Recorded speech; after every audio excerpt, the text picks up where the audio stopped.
ಗುರುಗಳೀಗ ಒಂದು ದೇಶ ಸುಭಿಕ್ಷವಾಗಿ ಅದು ಅಭಿವೃದ್ಧಿ ಆಗಬೇಕು ಅಂದರೆ ಆ ದೇಶದ ಒಬ್ಬ ರಾಜ ಹೆಂಗಿರ್ತಾನೋ ಆ ದೇಶ ಹಂಗಿರುತ್ತೆ ಅಂತ ನೀವೇ ಸಾಕಷ್ಟು ಸರಿ ಹೇಳಿದ್ದೀರಾ. ದೇಶ ಒಂದು ಅಭಿವೃದ್ಧಿ ಆಗಬೇಕಂದ್ರೆ ರಾಜನು ಯಾವ ರೀತಿ ಒಂದು ಧರ್ಮ ಪಾಲನೆ ಮಾಡಬೇಕಾಗುತ್ತೆ, ಮತ್ತು ಅವನು ಕರ್ತವ್ಯಗಳೇನಿರ್ತವೆ. ಬೈ ಚಾನ್ಸ್ ಅವನು ಅದನ್ನು ಮಾಡದೆ ಬೇರೆ ಅವನು ಇಷ್ಟ ಬಂದಂಗೆ ಅವನು ಇದ್ಬಿಟ್ನು ಅಂದರೆ, ಅಧರ್ಮಿ ಆಗಿಬಿಟ್ನು ಅಂದರೆ ಏನು ಆ ದೇಶ ಯಾವ ಥರ ಆಗುತ್ತೆ? ಇದಕ್ಕೆ ಸಾಕಷ್ಟು ಆಧಾರಗಳು ಶಾಸ್ತ್ರದೊಳಗೆ ಪುರಾಣದೊಳಗೆ ಅದಾವು. ಆ ದೇಶದ ರಾಜ ಏನೈತಿ, ಒಳ್ಳೆ ಧರ್ಮಿಷ್ಠ ಇದ್ದ, ಆಸ್ತಿಕ ಇದ್ದ, ಭಗವಂತನ ಮೇಲೆ ಭಕ್ತಿ ಇದ್ದ, ಧರ್ಮಾತ್ಮ ಇದ್ದ ಅಂತಂದ್ರೆ ಆ ದೇಶ ಏನೈತಪ್ಪ ಅಂದ್ರೆ ಸುಭಿಕ್ಷವಾಗಿರ್ತೈತಿ. ಮತ್ತು ಅಲ್ಲಿ ಏನಾಕೈತಿ ಅಂದ್ರೆ ಮಳೆ ಬೆಳೆ ಎಲ್ಲ ಕಾಲಕ್ಕೆ ಏನೇನು ಆಗ್ಬೇಕು ಅವೆಲ್ಲ ಹಾಕವು. ಜನರು ಧರ್ಮಿಷ್ಠರು ಇರ್ತಾರೆ.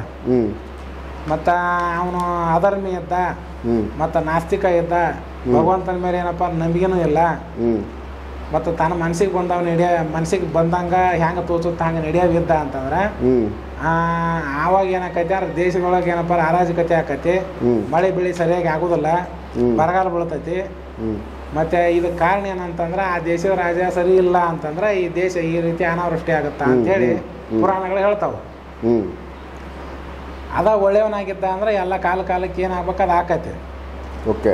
ಮತ್ತು ಇನ್ನೂ ಹೇಳ್ಬೇಕು ಅಂದ್ರೆ ಪ್ರಜೆಗಳು ಏನು ಪಾಪ ಮಾಡ್ತಾರ ಅವನ ರಾಜ್ಯದೊಳಗೆ, ರಾಜ ಇರ್ತಾನಲ್ಲ ಅವನ ರಾಜ್ಯದೊಳಗೆ ಪ್ರಜೆಗಳು ಏನು ಪಾಪ ಮಾಡ್ತಾರ ಆ ಪಾಪದೊಳಗೆ 10ನೇ ಒಂದು ಭಾಗ ರಾಜಾಗ ಹೋಗುತ್ತಾ. ಅವ್ರು ಪಾಪ ಮಾಡ್ಲಾರ್ದಂಗೆ ತಡೆ ಹಿಡಿಯೋದು ಅವನ ಕರ್ತವ್ಯ ಇರ್ತೈತಿ. ಅದಕ್ಕೆ ಅವನು ಏನು ಮಾಡಬೇಕು ಅಂದ್ರೆ ಯಾವುದೋ ಒಂದು ಕಾರ್ಯಕ್ರಮ ಮಾಡಲಿ ಅಥವಾ ಯಾವುದೋ ಒಂದು ನಿರ್ಧಾರ ತಗೊಳ್ಳಿ, ಆಲೋಚನೆ ಮಾಡಿ ವಿಚಾರ ಮಾಡಿ ನಿರ್ಧಾರ ತಗೋಬೇಕಾಗತ್ತೆ. ಮನಸ್ಸಿಗೆ ಬಂದಂಗೆ ತಗೊಂಡ ಅಂತಂದ್ರೆ ಅದರಿಂದ ಏನಾದರೂ ಹೆಚ್ಚು ಕಡಿಮೆ ಆಗಿ ಇಲ್ಲಿ ಸಮಾಜಕ್ಕೆ ಏನಾದ್ರು ತೊಂದರೆ ಆದ್ರೆ, ಸಮಾಜಕ್ಕೆ ಏನಾರ ಅದರಿಂದ ಒಳ್ಳೇದಾಗದ ಕೆಟ್ಟದ್ದಾಗಕತ್ತಿದ್ರೆ ಆ ಪಾಪದ ಫಲ ಅವನಿಗೆ ಹೋಗೈತಿ. 10ನೇ ಒಂದು ಭಾಗ ಹೋಗುತ್ತೆ, ಇನ್ನುಳಿದದ್ದು ಮಾಡಿದಾರ ಅನುಭವಿಸ್ತಾರೆ. ಹಿಂಗಾಗಿ ಇದು ಕರ್ಮ ಸಿದ್ಧಾಂತದ ಪ್ರಕಾರ ಮಕ್ಕಳೇನು ಕರ್ಮ ಮಾಡ್ತಾವೆ ಅದ್ರಾಗ ಒಂದಿಷ್ಟು ಫಲ ತಂದೆ ತಾಯಿಗೆ ಹೋಗುತ್ತಲ್ಲ. ಓಕೆ. ಮತ್ತು ತಂದೆ ತಾಯಿ ಮಾಡಿದಂಥ ಕರ್ಮದ ಒಂದಿಷ್ಟು ಫಲ ಮಕ್ಕಳಿಗೆ ಬರುತ್ತಲ್ಲ. ಹಿಂಗೆ ಟರ್ನವರ್ನ ಹೆಂಗೆ ಹಂಗೈತೆ ಇದು. ಓಕೆ. ರಾಜ ಏನು ಕರ್ಮ ಮಾಡ್ತಾನೆ ಅದ್ರ ಪ್ರಭಾವ ಇವ್ರ ಪ್ರಜೆಗಳು ಅನುಭವಿಸ್ತಾರೆ. ಪ್ರಜೆಗಳೇನು ಪಾಪ ಮಾಡ್ತಾರೆ ಅದ್ರ ಒಂದಿಷ್ಟು ಫಲಿತಾಂಶ ರಾಜ ಹೋಗೈತಿ. ಅಲ್ಲಿ ರಾಜ ಸರಿಯಾಗಿದ್ದ ಅಂದ್ರೆ ಇದು ಸರಿ ಆಕೈತಿ, ಅವನು ಸರಿ ಇರ್ತಾನೆ.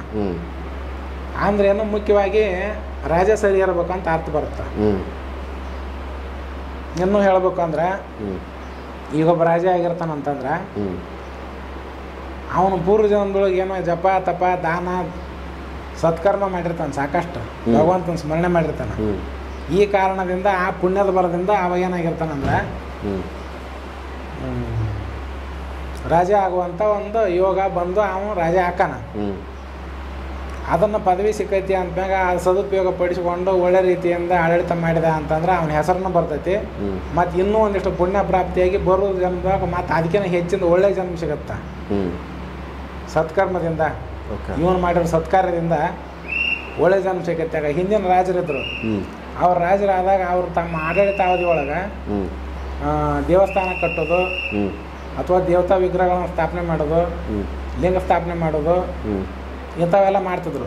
ಕೆರೆ ಬಾವಿ ಕಟ್ಟಿಸೋದು, ರಸ್ತೆ ನಿರ್ಮಾಣ ಮಾಡೋದು, ರಸ್ತೆ ಮಗ ಗಿಡ ಹಚ್ಚಿಸೋದು, ರಸ್ತೆ ಹಿಡ್ದು ಹೋಗುವಂಥ ಕುಡಿಯೋ ನೀರಿನ ವ್ಯವಸ್ಥೆ ಮಾಡೋದು, ದೊಡ್ಡ ದೊಡ್ಡ ನೀರಿನ ಟ್ಯಾಂಕ್ ಕಟ್ಟಿಸಿ ಮಾಡ್ತಾರಲ್ಲ.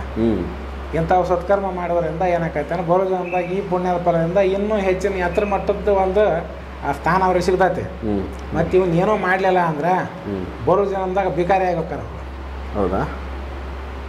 ಅಂದರೆ ಅವರು ರಾಜನ ಸ್ಥಾನದಲ್ಲಿದ್ದಾಗ ಅವನು ಏನು ಮಾಡಬೇಕು, ಪ್ರಜೆಗಳಿಗೆ ಮಾಡಲೇಬೇಕು, ಅವ್ರ ಕರ್ತವ್ಯ ಅದು. ಮತ್ತು ಅದನ್ನು ಮಾಡ್ದಾನ ಏನು ಮಾಡಲಿಲ್ಲ ಅಂದರೆ ಬರೋ ಜನದಾಗ ಇದ್ದದ್ದು ಪುಣ್ಯ ಎಲ್ಲ, ಈಗ ಪುಣ್ಯ ಎಲ್ಲ ಅನುಭವಿಸಿರ್ತಾನೆ. ಬರೋ ಜನದಾಗ ಪುಣ್ಯ ಇರಂಗಿಲ್ಲ. ಮತ್ತು ಏನೂ ಇಲ್ಲ, ಕೈ ಚಿಪ್ ಹಿಡ್ಕೊಂಡು ಕುಂದ್ರದು ಬರ್ತೈತಿ. ಮೊದಲು ಹಿಂಗೆ ಬರ್ತದೆ, ಮೊದಲ ತಪೇಶ್ವರಿ, ಆಮೇಲೆ ರಾಜೇಶ್ವರಿ, ಆಮೇಲೆ ನರಕೇಶ್ವರಿ ಅಂತ 3 ಹೇಳ್ತಾರೆ. ತಪೇಶ್ವರಿ ಅಂತಾರೆ ಏನೋ ಸತ್ಕರ್ಮನೋ ಅಥವಾ ದಾನೋ ಜಪ ತಪ ಮಾಡಿ ಏನೋ ಮಾಡಿ ಅದಂತ ಅದು ಒಂದು ರೀತಿ ತಪಸ್ಸ ಅಲ್ಲ. ಅದನ್ನು ಮಾಡಿದ ಮ್ಯಾಗ ರಾಜ್ಯ ಪ್ರಾಪ್ತಿಯಾಗಿರುತ್ತೆ. ರಾಜ್ಯ ಪ್ರಾಪ್ತಿ ಆದಾಗ ಅದನ್ನು ಸದುಪಯೋಗ ಪಡಿಸಿಕೊಂಡು ಅದರಿಂದ ಒಳ್ಳೆ ಕಾರ್ಯ ಮಾಡಿದ್ದ ಅಂತಂದ್ರೆ ಅದು ಏನಾಕೈತಿ ಬರೋ ಜನ್ಮದಾಗ ಇನ್ನೂ ಇರ್ತಾನೆ. ಆದ್ರೆ ಇವ ಅದನ್ನು ಮಾಡಂಗಿಲ್ಲ. ಅಷ್ಟೊತ್ತಿಗೆ ಅಲ್ಲೇ ಇದು ಅಧಿಕಾರದ ಮದ ರೊಕ್ಕದ ಮದ ಏರಿಬಿಟ್ರ ತೆಲಿಗೆ. ಮತ್ತೇನಾಯ್ತು ಮನ್ಸಿಗೆ ಬಂದಂಗೆ ಮಾಡ್ತಾನೆ. ಅವ ಏನು ತೋಚುತ್ತೆ ಅದನ್ನು ಮಾಡ್ತಾನೆ, ಇಂಥದ ಅಂತಿಲ್ಲ. ಅದನ್ನು ಮಾಡಿದ ಮ್ಯಾಗ ಬರೋ ಜನ್ಮದಾಗ ನರಕ ಪ್ರಾಪ್ತಿ ಆಗುತ್ತೆ. ಈಗ ಎಲ್ಲಪ್ಪ ಅಂದ್ರೆ ಹೊರಗಡೆ ಕಾಣ್ತಾರಲ್ಲಿ ರೈಲ್ವೆ ಸ್ಟೇಷನ್ನಾಗ ಅಲ್ಲಿ ಅಲ್ಲಿ ಭಿಕ್ಷೆ ಪಡ್ಕೊಂತ ಹೌದು ಅವ್ರೆಲ್ಲ ಹಿಂದಿನ ಜನ್ಮದಾಗ ಆ ನಮ್ಮನೆ ಮೆರೆದವ್ರ ಅವರು. ಅಲ್ಲಿ ಏನು ಹೇಳ್ತಿರ್ತಾರೆ ಕುಂತ್ಕೊಂಡು ಅಂದ್ರೆ,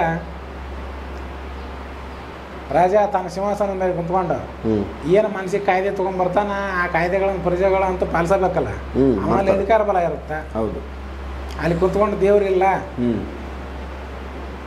ಅದು ಮೂಢನಂಬಿಕೆ ಇದು ಮೂಢನಂಬಿಕೆ ಅಂತಂದು ಹೇಳ್ಕೊಂತ ಹೊಂಟ್ನಂದ್ರೆ ಮುಂದೆ ಏನಾಕೈತಿ ಅದು, ಅವ ಏನೈತಿ ತನಗೆ ಧರ್ಮದ ಬಗ್ಗೆ ಮತ್ತು ರಾಜನೀತಿ ಬಗ್ಗೆ ಜ್ಞಾನ ಇರಬೇಕು.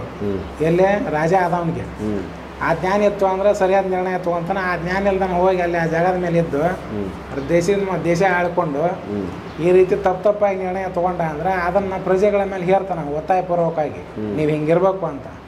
ಪ್ರಜೆಗಳು ಕೆಲವ್ರು ಕೇಳ್ತಾರೆ, ಕೆಲವ್ರು ಕೇಳಂಗಿಲ್ಲ. ಮತ್ತು ರಾಜನ ಹೆಂಗೆ ಹೇಳ್ತಾನೆ ಅಂದ್ರೆ ಇದ್ರೂ ಇರ್ಬೋದು ಅಂತ ಕೆಲವ್ರು ನಂಬ್ತಾರೆ.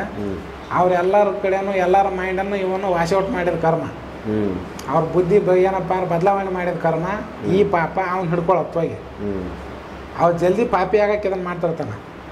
ಓಕೆ, ಪುಣ್ಯ ಒಂದು ತಗಕ್ಕೆ ಮಾಡಂಗಿಲ್ಲ, ಜಲ್ದಿ ಪಾಪಿ ಆಗೋದಿರ್ತ ಅವ್ನು ಇವಾಗದಾಗ, ಅದಕ್ಕೆ ಹಂಗೆ ಮಾಡ್ತಿರ್ತಾನ. ಬೇಕಂತಾನೆ ಅದು ನಡೀತದೆ, ವಿನಾಶ ಕಾಲಕ್ಕೆ ವಿಪರೀತ ಬುದ್ಧಿ ಅಂತೇಳಿ ಆ ಟೈಪ್ ಮಾಡ್ಕೊಂಡು ಮುಂದೆ ಏನಾಕೈತದ, ಪುಣ್ಯ ಇರುವವರೆಗೂ ಎಲ್ಲ ಅವನ ಹಿಂದಿರುವಂಥ ಒಂದು ಐಶ್ವರ್ಯ ಇರ್ಬೋದು, ಅಧಿಕಾರ ಇರ್ಬೋದು, ವಸ್ತು ವಾಹನ ಸೌಕರ್ಯ ಏನದಾವು ಎಲ್ಲ ಅಷ್ಟೈಶ್ವರ್ಯಗಳು ಅವನಲ್ಲಿ ಪುಣ್ಯ ಇರುವವರೆಗೂ ಮಾತ್ರ. ಆ ಪುಣ್ಯ ಏನು ಖಾಲಿ ಆಯ್ತು ಅಂತಂದ್ರೆ ಆ ಎಲ್ಲವು ಏನೇನು ಇದ್ದು ವೈಭವಗಳು ಎಲ್ಲ ಐಶ್ವರ್ಯ ಮತ್ತೊಂದು ಇನ್ನೊಂದು ಎಲ್ಲ ಹೊರಟೋಗ್ಬಿಡ್ತಾವೆ, ತಾನಷ್ಟಕ್ಕೆ ತಾನೇ ಹೋಗವು. ಪುಣ್ಯ ಇರೋವರೆಗೂ ಎಲ್ಲ ಬ್ಯಾಂಕ್ನಾಗ ಅಕೌಂಟ್ನಾಗ ದುಡ್ಡು ಇರುತ್ತಾನೆ, ಇವಾಗ ಸೆರೆನಾರು ಕುಡಿಲಿ, ಮಾಂಸನಾರು ತಿನ್ನಲಿ, ಏನೇನು ಮಾಡ್ತಾನೆ, ಏನು ಬೇಕಾದ್ ಮಾಡ್ಬೋದು. ಆ ದುಡ್ಡು ಎಲ್ಲ ಖಾಲಿ ಆಯ್ತಾರ ಕೈಗೆ ಚಿಪ್ ಬಿಡ್ಕೊಂಡು ಬರ್ಬೇಕಾಗತ್ತಲ್ಲ. ಹಂಗೈತೆ ಇವಂದು ಪುಣ್ಯದ ಅಕೌಂಟ್ ಖಾಲಿ ಆಯ್ತಂದ್ರೆ ಇವನು ಚಿಪ್ ಬಿಡ್ಕೊತಾನೆ. ಅದು ಹೆಂಗೆ ಹಿಡ್ಕೊತಾನ ಅಂತಂದ್ರೆ ಆ ಜನ್ಮ ಹಂಗ ಬದುಕ್ತಾನ. ಬರೋ ಜನ್ಮದಾಗ ಆ ದೇವಸ್ಥಾನದ ಮುಂದೆ ಕುಂತಿರ್ತಾರ ತಾಟ್ ಹಿಡ್ಕೊಂಡು ಕುಂತ್ಕೊಂಡು ಅಲ್ಲಿ ಏನು ಹೇಳ್ತಿರ್ತಾರಂದ್ರೆ, ಅವನು ಹೊರಗೆ ಹೋಗಿ ದುಡ್ದು ಉದ್ಯೋಗ ಮಾಡ್ಬೇಕಂದ್ರೆ ದುಡಿಯೋಕೆ ಆಗಂಗಿಲ್ಲ. ಅವನ ಶರೀರದಾಗ ಬೇರೆ ಬೇರೆ ರೋಗ ಇರ್ತಾವೆ. ಮಂದಿ ಕೈಕಾಲು ಮುರಿದಿರ್ತಾನೋ ಏನಿಂದ ಇಲ್ಲಿ ಕೈಕಾಲು ಮುರ್ಕೊಂಡು ಪರಿಸ್ಥಿತಿಯಾಗಿ ಕುಂತಿರ್ತಾನೆ. ಮತ್ತು ಅಧಿಕಾರದ ಆಮ್ನ್ಯಾಗ ಮಾಡಿರ್ತಾನಲ್ಲ, ಮತ್ತು ಆ ಸ್ಥಿತಿ ಆ ಕರ್ಮ ಇಲ್ಲಿ ಅನುಭವಿಸ್ಬೇಕು. ಕೈಕಾಲು ಇರ್ತಾವೋ ಇರೋದಿಲ್ಲ ಯಾರಿಗೆ ಗೊತ್ತ. ಕೆಲವೊಂದಿಟ್ಟು ಬೇರೆ ಬೇರೆ ರೋಗನೂ ಕೊಟ್ಟಿರ್ತಾವೆ, ಮನೆಯವರೆಲ್ಲ ತಿರಸ್ಕಾರ ಮಾಡಿರ್ತಾರೆ. ಮತ್ತು ಈ ಪರಿಸ್ಥಿತಿ ಒಳಗೆ ಅವನು ಎಲ್ಲೇ ಹೋಗಿ ಉದ್ಯೋಗ ಮಾಡೋಕ್ಕಾಗೋದಿಲ್ಲ, ಮತ್ತು ಬದುಕಬೇಕಲ್ಲ. ಬೇರೆ ಏನಾರ ಭಗವಂತನ ಕಡೆ ಚಿತ್ತ ತಿರುಗಿಸಿ ಸಾಧನೆ ಮಾಡ್ಬೇಕಾದ್ರೆ ಜ್ಞಾನ ಅಂತೂ ಮೊದಲ ಇಲ್ಲ. ಆ ಧರ್ಮ ಮುಂಚಿತವಾಗಿ ನಾಶ ಮಾಡಿ ಬಂದ್ಬಿಟ್ಟಾನ. ಈಗ ಅವ ಬದುಕ್ಬೇಕನ್ನೋ ಇಚ್ಛೆ ಇರ್ತಾವ. ಹಿಂಗಿದ್ದಾಗ ಮತ್ತು ಹೆಂಗೆ ಬದುಕೋದು? ಅದ ದೇವಸ್ಥಾನದ ಮುಂದೋ ಯಾವ್ದಾರು ಮಠದ ಮುಂದೋ ಒಂದು ತಾಟ್ ಹಿಡ್ಕೊಂಡು ಭಿಕ್ಷೆ ಬಿಡ್ತಿರ್ತಾನೆ. ಅದು ಹೆಂಗೆ ಭಿಕ್ಷೆ ಬಿಡ್ತಿರ್ತಾನೆ ಅಂತಂದ್ರೆ, ಇಲ್ಲಿ ತಂದ್ರೆ ರೊಕ್ಕ ಹಾಕ್ರಿನ ಅನ್ನಂಗಿಲ್ಲ, ಅವೇನು ಒದರ್ದು ಚೇರ್ದು ಮಾಡಂಗಿಲ್ಲ. ಆ ಗುಡಿಯಾಗಿರೋ ದೇವ್ರ ಹೆಸರು ಒಂದ್ಸಲ ಒದರ್ತಾನೆ ಅಥವಾ 2 ಸಲ 3 ಸಲ ಒದರ್ತಾನೆ. ಆ ಒದರಿದಾಗ ಆ ದೇವಸ್ಥಾನಕ್ಕೆ ಬಂದು ಹೋಗುವಂಥ ಜನ ಇಲ್ಲಿ ಯಾವುದೋ ಒಂದು ಕುಂತೈತಿ ಅಂತೇಳಿ ನೋಡ್ತಾರೆ. ಹಿಂಗೆ ತಿರುಗಿ ಇಲ್ಲಿ ಅದನಪ್ಪ ಒಬ್ಬ ಮನುಷ್ಯ ಅಂತ ₹1 ಒಗಿತಾರೆ ಹಿಂಗೆ ಹೋಕಾರ.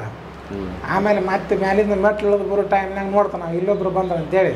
ಅಲ್ಲಿ ಗುಡಿಯಾಗಿರೋ ದೇವ್ರ ಹೆಸರು ಹೇಳಿದಾಗ ಅವ್ರೇನು ವಿಚಾರ ಮಾಡ್ತಾರೆ, ಹಾಗಾದ್ರೆ ಎಷ್ಟೋ ಮಂದಿ ಇರ್ತಾರಲ್ಲ, ಏನು ಒಬ್ರ ಇಬ್ರ ಅಲ್ಲಿ. ಅವಾಗ ಏನೈತಿ, ಇಲ್ಲಿ ಯಾವನೋ ಒಬ್ಬ ಕುಂತಾನಪ್ಪ ಅಂತ ಅವಾಗ ₹1 ಒಗಿತಾರ. ಮತ್ತು ಮುಂದೆ ಅವಾಗ ₹1 ಹಿಂಗೆ ಹಾಕೊಂಡು ತೊಕ್ಕಿರ್ತಾರಲ್ಲ. ದೇವಸ್ಥಾನದಾಗ ಈ ದೃಶ್ಯ ಕಾಣ್ಬೋದು. ಆ ದೇವ್ರ ಹೆಸರು ಹೇಳಿದಾಗ ಅವ್ನು ತಾಟಿಗೆ ₹1 ಬೀಳತ್ತ. ಇವಂದಲ್ಲ ಅದು, ಆ ದೇವ್ರದ್ದು. ಅದು ಇಲ್ಲ ಅಂದ್ರೆ ₹6 ಬೀಳಂಗಿಲ್ಲ. ಅವ್ರು ಗಮನಿಸ್ತಾನೆ ಹೋಗ್ಬಿಟ್ರಪ್ಪ ರೀ, ಒಂದು ತಾಟಿಗೆ ರೊಕ್ಕ ಬೀಳಂಗಿಲ್ಲ. ಇದು ಈ ಗತಿ ಬರೋಕ್ಕೆ ಕಾರಣ ಏನಂದ್ರೆ ಅವನ ಪೂರ್ವ ಜನ್ಮದಾಗ ದೇವ್ರಿಲ್ಲ, ಅದು ಐತೆ ಅನ್ನೋರು ಮೂರ್ಖರು ಅವಿಕಳು ಅಂತಂದು ಏನಪ್ಪ ಅಂದ್ರೆ ಮನ್ಸಿಗೆ ಬಂದಂಗೆ ಅಧರ್ಮ ಪ್ರಚಾರ ಮಾಡಿರ್ತಾನೆ. ಈ ಜನ್ಮದಾಗ ಅವ ಬದುಕಬೇಕಪ್ಪ ಅಂದ್ರೆ ಆ ದೇವ್ರ ಹೆಸರು ಹೇಳಿದಾಗ ಅವ್ನು ತಾಟಿಗೆ ₹1 ಬೀಳೋದು. ಅಂದ್ರೆ ಇಲ್ಲಿ ಧರ್ಮ ಪ್ರಚಾರ ಮಾಡ್ತಾವನ. ಈಗ ಆ ದೇವ್ರ ಹೆಸರು ಹೇಳ್ತಾವನಲ್ಲ, ಇಲ್ಲ ಅಂತ ಹೇಳಿದ ದೇವ್ರ ಹೆಸರು ಹೇಗೆ ಹೇಳ್ತಾ ಇದ್ದಾನೆ. ಹಂಗಾಗಿ ಅವನಿಗೆ ಜೀವನಕ್ಕೆ ದಾರಿ ಆಗ್ತಾ ಇದೆ. ದೇವ್ರ ಹೆಸರು ಹೇಳಿ ಅಥವಾ ದೇವ್ರಿಗೆ ಸಂಬಂಧಪಟ್ಟ ಧರ್ಮ ಅಥವಾ ಭಗವಂತಗೆ ಸಂಬಂಧಪಟ್ಟ ಧರ್ಮ ಯಾರ ಪ್ರಚಾರ ಮಾಡ್ತಾರೆ ಅವರಿಗೆ ಅಗಣಿತ ಪುಣ್ಯ ಜಮಾ ಆಗತ್ತ. ಅದರಿಂದ ಏನಪ್ಪ ಅಂದ್ರೆ ಅವ್ರು ಸಕಾಂ ಭಾವದಿಂದ ಮಾಡಿದ್ರೆ ಅವ್ರು ಏನು ಇಚ್ಛೆ ಪಡ್ತಾರೆ ಅದು ಸಿಗತ್ತ. ನಿಷ್ಕಾಂ ಭಾವದಿಂದ ಮಾಡಿದ್ರಪ್ಪ ಅಂತಂದ್ರೆ ಆ ನಿಷ್ಕಾಂ ಭಾವದಿಂದ ಮಾಡಿದಕ್ಕೆ ಏನು ಇಚ್ಛೆ ಇರಂಗಿಲ್ಲ, ಅದು ಅವನು ಯೋಗಕ್ಕೆ ಕರ್ಕೊಂಡು ಹೋಗತ್ತೆ. ಯೋಗ ಸಾಧನೆಗೆ ತೊಗೊಂಡೋಗಿ ಹಚ್ಚುತ್ತದೆ ಇದನ್ನು ಮಾಡಂತೇಳಿ. ಸಕಾಂ ಭಾವದಿಂದ ಮಾಡಿದ್ರೆ ಅವು ಏನು ಅಪೇಕ್ಷೆ ಪಡ್ತಾನೆ ಆ ಪ್ರತಿಫಲ ಅವು ಸಿಗ್ತೈತೆ. ಹಿಂಗಂತ ಯೋಗಶಾಸ್ತ್ರ ಮತ್ತು ಈ ನಮ್ಮ ಪುರಾಣದೊಳಗೆ ಬರುವಂಥ ಕೆಲವೊಂದಿಷ್ಟು ವಿಚಾರಗಳು ಹೇಳ್ತಾವೆ. ಇಲ್ಲೇ ಇವ್ರು ಭಿಕ್ಷೆ ಬಿಡ್ತಿರ್ತಾರಲ್ಲ, ಹಾಂ ಇವ್ರ ಪೂರ್ವ ಜನ್ಮದಾಗ ಇವ್ರ ಉರ್ದಾಟ ಮೆರ್ದಾಟ ಅತಿಯಾಗಿರುತ್ತ, ಇವ್ರ ಆಟ ಆಸನ ಅತಿ ಇರುತ್ತ. ಆದ್ರೆ ಈ ಜನ್ಮದೊಳಗೆ ದೇವಸ್ಥಾನ ಮುಂದೆ ಭಿಕ್ಷೆ ಬೇಡಿ ಒಂದೊಂದು ರೂಪಾಯಿ ಬಿದ್ದರೆ ಅದನ್ನು ತೊಗೊಂಡು ತಿಂದ ಜೀವನ ನಮ್ದು. ಮತ್ತು ಆ ತಾಟಿಗೆ ರಾಕ್ ಬೀಳಲ್ಲ ಅಂದ್ರೆ ಅವತ್ತು ಉಪವಾಸ ಇರ್ಬೇಕು. ಹೌದು. ಅಲ್ಲಿ ಕುಂತಿರ್ತಾರಲ್ಲ ಅವ್ರೇನು ಸಾಮಾನ್ಯದವ್ರು ಇರಂಗಿಲ್ಲ. ಒಂದು ಟೈಮ್ನಾಗ ಅವ್ರ ಆಟ ಆಸನ ನೋಡ್ಬೇಕು ಅದನ್ನು. ಅದು ಹಿಂದಿನ ಜನ್ಮಕ್ಕೋರು ಗೊತ್ತಾಕತ್ತೆ ಅವ್ರು ಯಾರು ಅಂತೇಳಿ. ಈಗ ಹಿಂಗಾಗಿ ಕುಂತಾರ. ಇವರೆಲ್ಲ ಯಾರಪ್ಪ ಅಂದ್ರೆ ಶನಿ ಮಕ್ಕಳು. ಶನಿ ಮಕ್ಕಳ? ಹಾಂ, ಶನಿ ಮಕ್ಕಳು. ಹಂಗಾರೆ ಮತ್ತು ಯಾರ್ಯಾರಿಗೆ ಗರಿಷ್ಠ ಐತಿರುತ್ತೆ, ಯಾರ್ಯಾರಿಗೆ ದರಿದ್ರ ಐತಿರುತ್ತೆ. ಮತ್ತು ಅದಕ್ಕೆ ಅಧಿಪತಿನ ಅಲ್ಲ. ಹೌದು. ಮನುಷ್ಯರಿಗೆ ಗರಿಷ್ಠ ತಂದು ಹಾಕಕ್ಕ, ದರಿದ್ರ ತಂದು ಹಾಕಕ್ಕ, ರೋಗ ತಂದು ಹಾಕವ, ಪಿಸಾಚಿ ಬಡ್ಕೊಳ್ಳೋಂಗೆ ಮಾಡವ. ಅದಕ್ಕೆ ಅಧಿಪತಿ ಅವನ. ಅದಕ್ಕೆ ಅವು ಎಲ್ಲ ಅಷ್ಟ ಕಷ್ಟಗಳು ಇವ್ರ ಹತ್ರ ಸಿಗ್ತಾವೆ. ನಾನಾ ನಮೂನೆ ಸಮಸ್ಯೆಗಳು ಇರ್ತಾವೆ ಅವ್ರಿಗೆ. ಹೌದು. ಮತ್ತು ಆ ಕಾರಣಕ್ಕೆ ಇವರೆಲ್ಲ ಶನಿ ಮಕ್ಕಳು. ಇವರು ಇವರಿಗೆ ರೂಪಾಯಿ 2 ರೂಪಾಯಿ ದಾನ ಮಾಡೋದು ಶನಿ ಮನಸ್ಸಿಗೆ ಸಂತೋಷ ಆಗುತ್ತೆ. ಇವ್ರು ಹಿಡ್ಕೊಂಡಿರುವಂಥ ಶನಿ ಪೀಡೆ ಅವ್ರಿಗೆ ದಾನ ಮಾಡೋದ್ರಿಂದ ಬಿಡುತ್ತೆ. ದಾನ ಮಾಡೋದು ಇಲ್ಲಿ ಒಳ್ಳೇದೈತೆ. ದಾನ ಅವ್ರಿಗೆ ಶನಿ ಮಕ್ಕಳಿಗೆ ದಾನ ಮಾಡೋದ್ರಿಂದ ಸಾಮಾನ್ಯ ಜನರಿಗೆ ಹಿಡ್ಕೊಂಡ್ರು ಶನಿ ಪೀಡೆ ಆರಾಮಕ್ಕೈತಿ. ಆ ಕರ್ಮ ಅವ್ರಿಗೆ ಹೇಳ್ತು ಏನೋಟ್ ಹತ್ತುತ್ತೆ ಅಲ್ಲಿ. ಹಿಂಗೈತಿ ಇವ್ರು ಶನಿ ಮಕ್ಕಳು. ಹಂಗೈತೆ ಈ ಭೂಮಿ ಮ್ಯಾಗ ಒಬ್ಬೊಬ್ಬರು ಒಂದೊಂದು ಮಕ್ಕಳು ಬರ್ತಾರೆ. ದೇವತೆಗಳ ಮಕ್ಕಳು ಬ್ರಾಹ್ಮಣರು ಬರ್ತಾರೆ. ಹೌದಲ್ಲ? ಏನು ಶಿವನ ಮಕ್ಕಳು ಜಂಗಮರು ಬರ್ತಾರೆ. ಜಂಗಮರು ಅಂತಂದ್ರೆ ಈಗ ಊರಾಗ ಜಂಗಮ ಇರ್ತಾರಲ್ಲ ಅವರಲ್ಲ. ಒಟ್ಟು ಶಿವನ ಉಪಾಸನೆ ಮಾಡೋರು ಯಾರೇ ಇರಲಿ, ಅವ್ರ ಸಂಸಾರಸ್ಥರಿರಲಿ ಅಥವಾ ಸನ್ಯಾಸಿಗಳಿರಲಿ, ಅವ್ರು ಶಿವನ ಉಪಾಸನೆ ಮಾಡೋರು ಯಾರು ಇರ್ತಾರ ಅವರೆಲ್ಲ ಶಿವನ ಮಕ್ಕಳು. ಮತ್ತು ಇವು ಏನದ ಹಿಂಗತೆ ಒಂದೊಂದು ಬೇರೆ ಬೇರೆ ಬರ್ತಾವೆ. ಇದಕ್ಕೆ ಸಂಬಂಧಪಟ್ಟದ್ದು ಇನ್ನೂ ಏನಾದ್ರು ಹೇಳ್ತೇನೆ. ಅಂದರೆ ಈಗ ಕೆಲವು ಕಡೆ ಹೇಳ್ತಾರೆ ಭಿಕ್ಷೆ ಬೇಡೋದು ತಪ್ಪು, ಭಿಕ್ಷೆ ಕೊಡೋದು ತಪ್ಪು ಅಂತ. ಈಗ ಕೆಲವ್ರಿಗೆ ಮೊದಲು ಇದೆಲ್ಲ ಇರಲಿಲ್ಲ. ಈಗ ಇತ್ತೀಚಿನ ದಿನಗಳಲ್ಲಿ ಭಿಕ್ಷೆ ಅನ್ನೋದನ್ನೇ ಒಂದು ವೃತ್ತಿ ಮಾಡಿಕೊಂಡು ಅದರಲ್ಲೇ ಮೋಸ ಮಾಡಿ ಜನಗಳ ಹತ್ರ ಭಿಕ್ಷೆ ಕೇಳ್ತಾ ಇರ್ತಾರೆ. ಟ್ರಾಫಿಕ್ಕು ಅಲ್ಲಿ ಒಂದು ಯಾವುದೋ ಮಕ್ಕಳನ್ನ ಎತ್ಕೊಂಡು ಇಲ್ಲ ಇನ್ನೇನೋ ಒಂದು ಸಬೂಬು ಎತ್ಕೊಂಡು ಅಂದರೆ ಊಟ ಮಾಡಿಲ್ಲ ಅದು ಇದು ಅಂತ ಸುಳ್ಳು ಹೇಳಿ ಭಿಕ್ಷೆ ಬೇಡೋರು ಇದ್ದಾರೆ. ಅಂಥವ್ರಿಗೆ ಭಿಕ್ಷೆ ಹಾಕಬೇಡಿ ಅನ್ನೋ ಥರ ಕೆಲವೊಂದು ಹೊರಗಡೆನೂ ಇದ್ದಾವೆ. ಭಿಕ್ಷೆ ಹಾಕೋದು ತಪ್ಪು, ಅದನ್ನು ಬೇಡೋದು ತಪ್ಪು ಅನ್ನೋ ಥರ. ಇದ್ರ ಬಗ್ಗೆ ಏನು ಹೇಳ್ಬೋದು?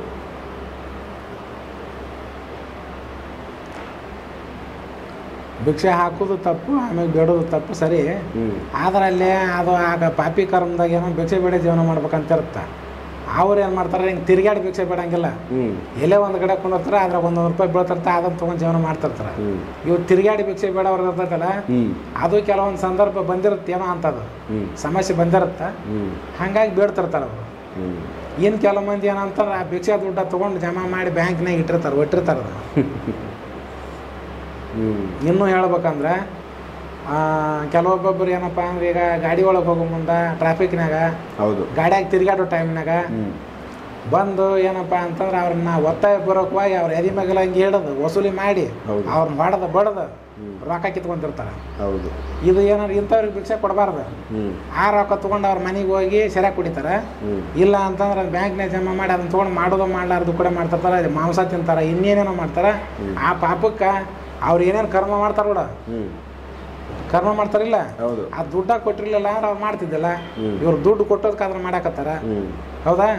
ಮತ್ತೆ ಅಂಥವ್ರಿಗೆ ದುಡ್ಡು ಕೊಟ್ರ ಅಂತಂದ್ರ ರೊಕ್ಕನೂ ಹೋತು, ಅವ್ರು ಮಾಡೋ ಪಾಪ ಇವು ಸೀದಾ ಬರ್ತೈತಿ, ಕೊಟ್ಟೋದ್ಮೇಲೆ ದುಡ್ಡು ಕೊಟ್ಟಾಗ ಬರ್ತದ. ಮತ್ತೆ ಇವಾಗ ದುಡ್ಡು ಕೊಟ್ಟಿರ್ಲಿಲ್ಲ ಅಂದ್ರೆ ಅವ್ರು ಅದನ್ನ ಯಾಕೆ ಮಾಡ್ತಿದ್ರು? ಅವ್ರು ಮಾಡ್ತಿದ್ದಿಲ್ಲ ಅದನ್ನ. ಒಂದ್ಸರ್ತಿ ನಾನು ಟ್ರೈನ್ಯಾಗ ಬೆಂಗಳೂರಿನಿಂದ ಹುಬ್ಳಿಗೆ ಬರಾಕತ್ತಿದ್ದೆ. ಬರೋ ಟೈಮ್ನಾಗ ಏನಪ್ಪ ಕೈ ಬಿಡಿಯಾರು ಬರ್ತಾರಲ್ಲ, ಮಂಗಳಮುಖಿಯವರು, ಅವ್ರಿಗೆ ಯಾರನ್ನ ರೊಕ್ಕ ಕೇಳ್ಬೇಕು ಯಾರನ್ನ ಕೇಳಬಾರ್ದು ಅನ್ನೋದ ಪ್ರಜ್ಞೆ ಇಲ್ಲ. ನಾವು ಸನ್ಯಾಸಿಗಳು ಈಗ ಬಂದು ನಮ್ಮನ್ನು ರೊಕ್ಕ ಕೇಳ್ದ. ಹಿಂಗಿದ್ದಾಗ ಏನಪ್ಪ ಅಂದ್ರೆ ಅದನ್ನ ನೋಡಿತು. ನೋಡಿದ ಮೇಲೆ ಏನಪ್ಪ ಅಂತ ಹೇಳಿದೆ, ಹೌದು ರೊಕ್ಕನ ಕೊಡ್ಬೇಕಂದ್ರೆ ಈಗ ನಾವು ಕೊಡ್ಬೇಕಂದ್ರೆ ನಮಗ ಮಂದಿ ಕೊಟ್ಟಿರ್ತಾರೆ.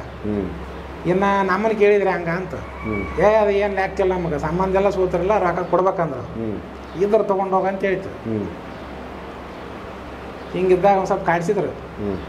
ಅದ ಟೈಮ್ನಾಗ ಆ ಚಿತ್ರದುರ್ಗದ ಪ್ರಕರಣ ಒಂದಾಗಿತ್ತು. ಹಿಂಗಾಗಿ ಏನೇನೋ ಮಾತಾಡಿ ಹೋದ್ರು ಸ್ವಾಮಿಗಳ ಬಗ್ಗೆ. ಸ್ವಲ್ಪ 1 ತಿಂಗಳಿಂದ ಅದು ಘಟನೆ ಆಗಿತ್ತು. ಅವ್ರು ಬಂದು ನನಗೆ ಮಾತಾಡಿ ಹೋದ್ರು. ಮಾಡಿದೆ ಅವನು ಯಾವ ಒಬ್ಬವ ಇಲ್ಲಿ ಹಿಂದಗಡೆ ತಿರುಗಾಡೋರು ಅನಿಸ್ಕೋಬೇಕು ಅದನ್ನ. ಅದು ಆಗಿಂದ ಹೋತು 1 ತಾಸು ಹೋತು. 1 ತಾಸು ಹೋದ ಮ್ಯಾಗ TC ಬಂದ. ಅಲ್ಲಿ TC ಬಂದ್ಬಿಟ್ಲೇನ ಏನಾಯ್ತು, ಕೆಲವೊಮ್ಮೆ ಟಿಕೆಟ್ ಇಲ್ಲದೆ ಇದ್ದವ್ರು ಹಿಡಿದು ಇಟ್ಟಿಂದ ಏನು ಮಾಡಿದ್ರು, ಒಂದು ಮಾತು ಹೇಳಿದೆ ಅವ್ರಿಗೆ, ಇಷ್ಟೊತ್ತನ ಗಾಡಿನ ಲೂಟಿ ಆತಿಲ್ಲ, ಹ್ಞೂ 20 ಒಬ್ಬೊಬ್ಬರ ಹತ್ರ 20 ರೂಪಾಯಿ ವಸೂಲಿ ಮಾಡಿದ್ರು. ಹ್ಞೂ ಗಾಡಿ ಒಳಗೆ ಎಷ್ಟು 1000 ಮಂದಿ ಇರ್ತಾರೆ ಅಲ್ಲಿ. ಹೌದು. ಮತ್ತೆ ಏನಪ್ಪ ಎಲ್ಲರ ಹತ್ರ 20 ರೂಪಾಯಿ ಇಸ್ಕೊಂಡ್ರೆ ಗಾಡಿ ಲೂಟಿ ಆಯ್ತು. ಎಷ್ಟು ಆಕತ್ತೆ ಅವ್ರಿಗೆ? ಈ ಡಬ್ಬಿ ಬಿಟ್ಟು ಆಚೆ ಕಡೆ, ಈ ಗಾಡಿ ಬಿಟ್ಟು ಆಚೆಗೆ ಹೋಗಾರ, ಹೌದು. ಮತ್ತೆ ಅಲ್ಲಿ ಲೂಟಿ ಆಕತಿ, ಮತ್ತೆ ಅದನ್ನ ಬಿಟ್ಟು ಇನ್ನೊಂದು ಕಡೆ ಹೋಗಾರ. ಒಂದು ದಿನಕ್ಕೆ ಏಟಾಗತ್ತೆ ರೊಕ್ಕ ಅದು. ಅವ್ರು ನಡಿವಲ್ರಿ ನೀವು. ಇವ್ರ ಟಿಕೆಟ್ ಎಲ್ಲ ಯಾವುದೋ ಕಾರಣಕ್ಕೆ ಇವ್ರು ಬಂದ್ರೆ ಇವ್ನು ಹಿಡ್ಕೊಂಡು ತೊಗೊಂಡು ಹೊಂಟ್ರಿ ಇಲ್ಲಿ. ಇದಕ್ಕೆ ಏನೂ ಉತ್ತರ ಕೊಡಲಿಲ್ಲ. ಮತ್ತು ನಾನು ಒಂದು ಕಡೆ ಹೇಳೋದು ಪೊಲೀಸರಿಗೇನ ಹೋಗಿ ಹೇಳಿದೆ, ಹಿಂಗೆ ಮಾಡ್ತಾರೆ, ಇದಕ್ಕೆ ನೀವು ಕ್ರಮ ಏನು ತೊಗೊಳವ್ರು ಅಂತ. ಅವರು ಏನೂ ಸರಿಯಾಗಿ ರೆಸ್ಪಾನ್ಸ್ ಮಾಡಲಿಲ್ಲ. ಮತ್ತು ಸುಮ್ಮನೆ ಏನಾಯ್ತು, ನಾನು ಅಲ್ಲಿಂದ ಮಠಕ್ಕೆ ಹೋಗಿ ಮಠದಿಂದ ಮತ್ತೆ ಇಲ್ಲಿಗೆ ಬಂದೆ. ಆ ಕಾರಣದಿಂದ ಹೊರಗಡೆ ಏನೈತಿ, ಇಂಥವ್ರಿಗೆ ಭಿಕ್ಷೆ ಕೊಡೋದ್ರಿಂದ ಪುಣ್ಯ ಏನೋ ಬರೋದಿಲ್ಲ, ಹೊರತು ಪಾಪ ಬರ್ತೈತಿ. ಬರುತ್ತೆ. ಹೌದು. ಅದಕ್ಕೆ ಏನಪ್ಪ ಅಂದ್ರೆ ಸರ್ಕಾರನ ಒಂದು ಕ್ರಮ ತಗೋಬೇಕು ಸರಿಯಾಗಿ.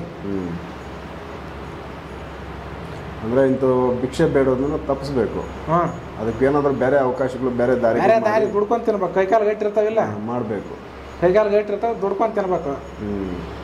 ಮಂದಿನ ಏನಪ್ಪ ಅಂದ್ರೆ ಭಿಕ್ಷೆನ ಅವರಾಗಿ ಇಚ್ಛೆ ಪೂರ್ವಕವಾಗಿ ಕೊಟ್ಟರು ತೊಗೊಳೋದ, ಒತ್ತಾಯ ಮಾಡಿ ಅದಿ ಮಗೆಲ್ಲ ಹಂಗೆ ಹೇಳೋದ, ಕೊಡ್ತೀಯ ಇಲ್ಲ ಅನ್ನೋದು ಏನದು? ಹೌದು, ಗುಂಡಾಗಿರಿ ಆಯ್ತು ನೋಡಿ.